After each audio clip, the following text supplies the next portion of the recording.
Have you ever felt like no matter how hard you try, some things in life just don't go your way?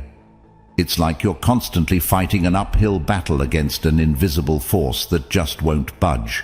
Well, what if I told you that the secret to overcoming this isn't about pushing harder, but rather changing the way we see and interact with the world around us?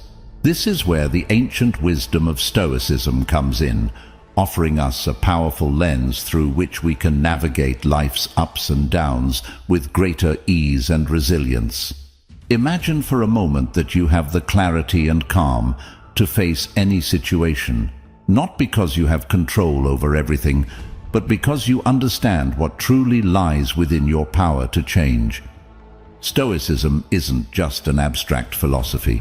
It's a practical toolkit for living a fulfilling and meaningful life, no matter what comes your way. Today, we're diving deep into this transformative philosophy, exploring how we can apply Stoic principles to cultivate inner peace, strength, and freedom. From letting go of what we can't control to embracing challenges with grace and courage, Stoicism teaches us to focus on what truly matters, empowering us to live our best lives. So if you're feeling stuck, overwhelmed, or just curious about how to navigate life's complexities with more serenity and purpose, you're in the right place. Join me on this journey of self-discovery and growth as we uncover the timeless wisdom of Stoicism and how it can help us thrive in an ever-changing world. And if you're eager to unlock these life-changing insights and join our community of thinkers and doers, make sure to hit that subscribe button and watch every part of this video. You won't want to miss a single moment of the wisdom we're about to share. Number 1. Dichotomy of control. At its core, the dichotomy of control is about distinguishing between what we can change and what we must accept. This idea isn't just a Stoic principle. It echoes across various wisdom traditions and psychological theories, emphasizing the power of discernment in our lives. The Stoics, particularly Epictetus, highlighted this concept most famously. He pointed out that our frustrations often arise not from the events themselves, but from our perceptions and reactions to these events. Imagine you're stuck in traffic.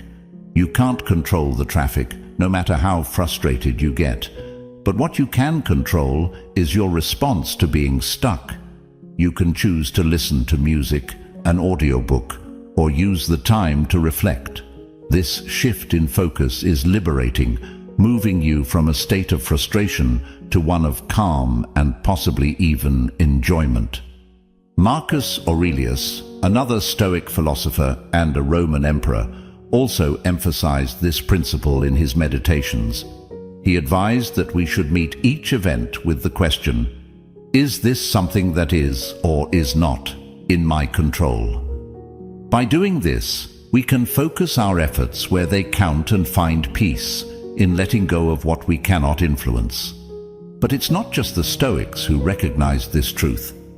Aristotle, an ancient Greek philosopher, spoke about the golden mean, finding balance in our virtues. This balance is about understanding the limits of our control and acting within them. For Aristotle, the virtue of courage, for example, lies between the extremes of rashness and cowardice, guiding us to act with bravery but also with wisdom, to know when action is futile. From a psychological perspective, Carl Jung, a Swiss psychiatrist, also touched upon this concept, though in different terms. He spoke about individuation, becoming who we truly are. Part of this process is acknowledging what is within our power to change and accepting what is not. In his words, we cannot change anything unless we accept it. This acceptance is not about resignation, but about recognizing reality so we can focus our energy more productively. Plato, another ancient philosopher, taught that understanding the world requires distinguishing between what is changeable and what is eternal and unchangeable. In his allegory of the cave, He suggests that most of us are like prisoners, focusing on shadows on a wall, things we cannot change, rather than turning around to see the source of the light, things we can change. So, when we talk about the dichotomy of control, we're tapping into a rich vein of wisdom that runs through Stoicism, Western philosophy, and modern psychology. It's about understanding that while we can't control external events, we can control our responses. And this control starts with perception. If we perceive every challenge as an opportunity to practice patience, creativity, or resilience, we transform our experience of the world. By internalizing this principle, we empower ourselves to respond to life's uncertainties with grace and composure.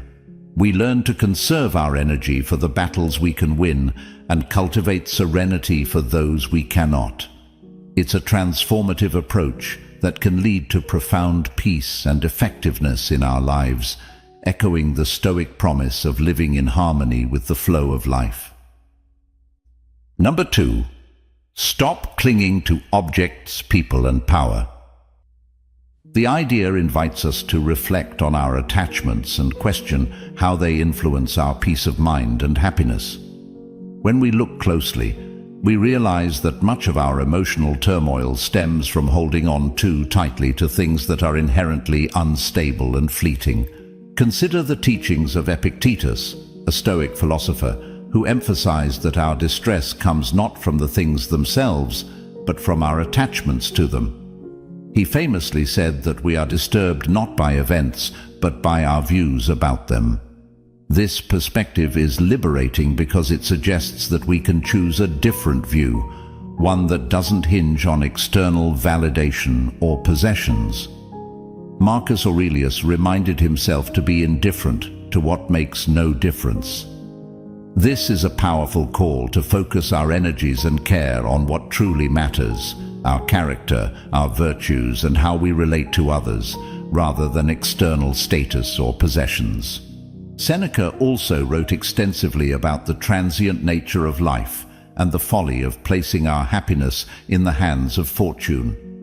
By clinging to objects, people, or power, we become slaves to variables outside our control, setting ourselves up for inevitable disappointment and suffering.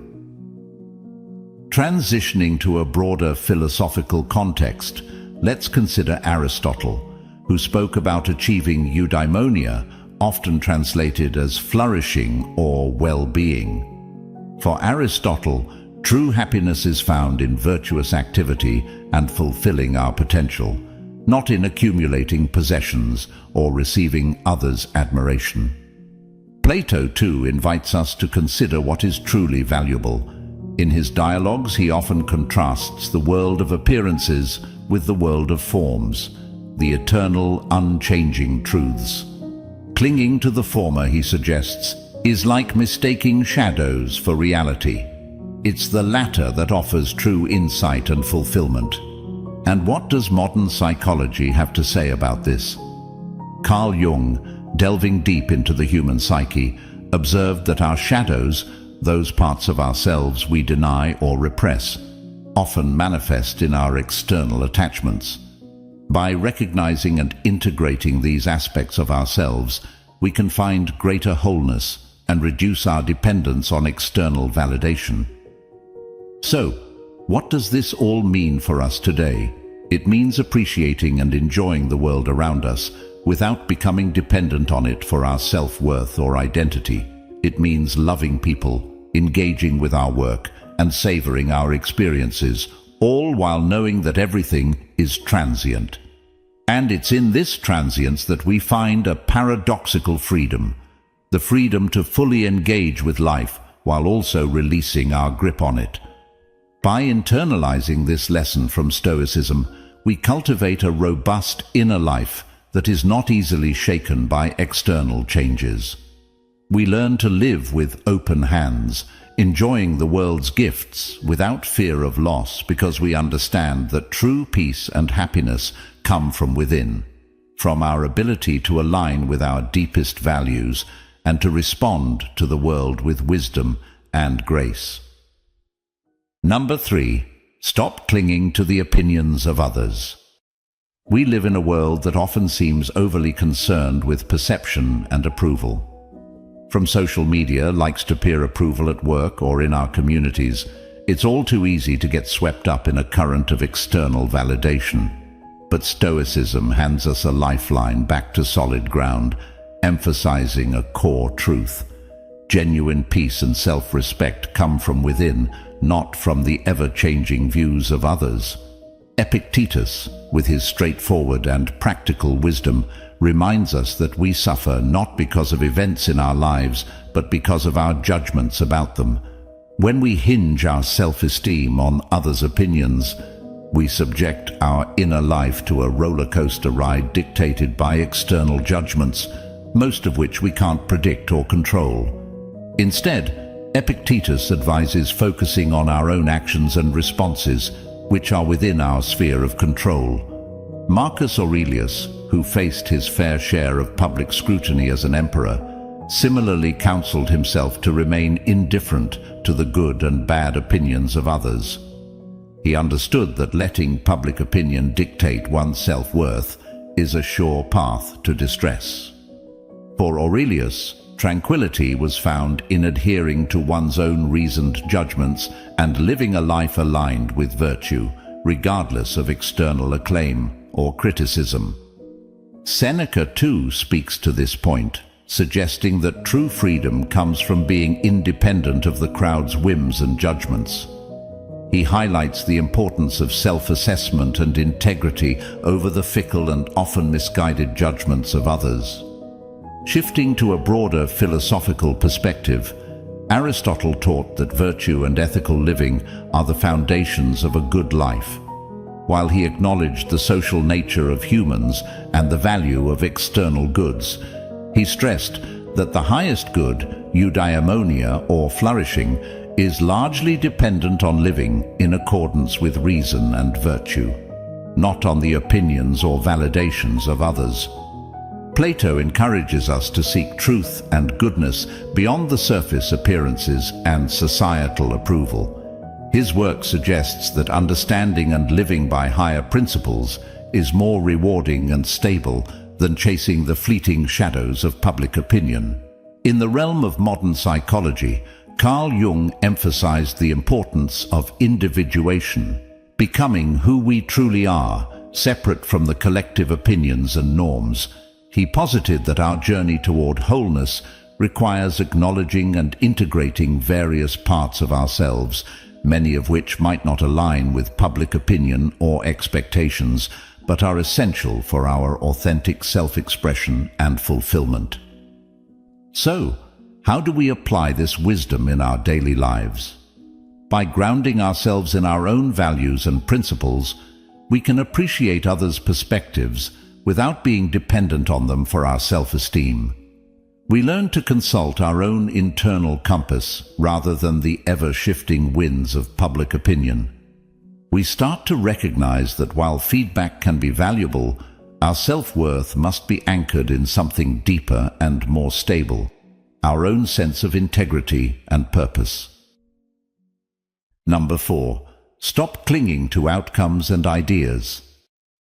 At the heart of this teaching is a recognition of life's inherent unpredictability. Despite our best efforts and most detailed plans, the future always holds a degree of uncertainty.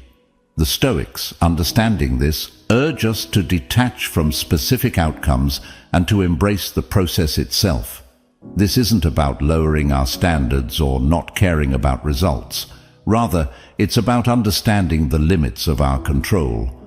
Epictetus articulates this by encouraging us to differentiate between what is in our power and what is not. Our efforts, intentions, and attitudes, those are within our control. The final outcomes? Often they are not. By internalizing this distinction, we free ourselves from unnecessary frustration and anxiety. Marcus Aurelius, in his Meditations, frequently reflects on the nature of change and the importance of adapting gracefully to whatever life presents. He reminds us that the universe is change, and our attempts to resist this natural order only lead to suffering. Instead, he advocates for a flexible approach where we do our part diligently but remain open to the twists and turns of fate. Seneca expands on this idea by pointing out that our distress comes not from events themselves, but from our rigid expectations of how things should be. He suggests that a wise person understands the role of fortune in human affairs and, while striving for the best, is prepared for various outcomes. Shifting to a broader philosophical perspective, Aristotle also touches on the concept of potentiality and actuality, reminding us that while we can strive for excellence, arete, in our actions, the fruition of these actions is influenced by factors beyond our control. Thus, focusing solely on results can lead to disappointment because it overlooks the importance of virtuous action for its own sake. Plato encourages us to pursue the good, the true, and the beautiful in our lives, understanding that the world of forms, the ideal, is often beyond our grasp in the material world. This pursuit is about the journey towards higher understanding and virtue, not about securing a particular outcome. From a modern psychological perspective, Carl Jung speaks to the importance of individuation, embracing our unique path, and becoming who we truly are. This process is inherently uncertain and cannot be tethered to specific outcomes or societal expectations. It's about the journey of self-discovery and growth, which unfolds in unpredictable ways. So how can we apply this Stoic wisdom in our daily lives? By focusing on our actions and intentions and letting go of our attachment to specific results. This approach doesn't mean we don't care about the outcome. Rather, it means we understand that the true value lies in our engagement with the present, in our efforts and growth along the way. When we stop clinging to outcomes and ideas, we become more adaptable, resilient, and open to the myriad possibilities life offers. We can find joy and satisfaction in the process, in the unfolding of our efforts, and in the growth we experience along the way. This perspective enables us to face life's uncertainties with courage and equanimity, embracing each moment as it comes, guided by our inner compass rather than external pressures or expectations.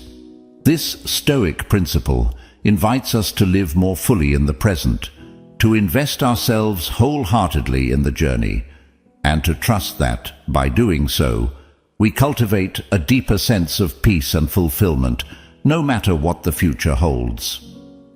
As we wrap up our journey today, remember that the wisdom of Stoicism isn't just about enduring life's storms, it's about learning to dance in the rain, embracing each moment with courage and grace.